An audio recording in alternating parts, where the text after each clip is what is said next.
warri guyyaa raafilatiidhaan eebbifamtan kolleejjii poolii teeknika Shaashamanneetti yeroo dheeraaf barataa leenji'aa turtanii warri ogummaadhaan badhaatan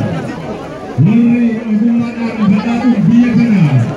ogeessa taatanii jijjiiruu dandeettan hundi keessaniyyuu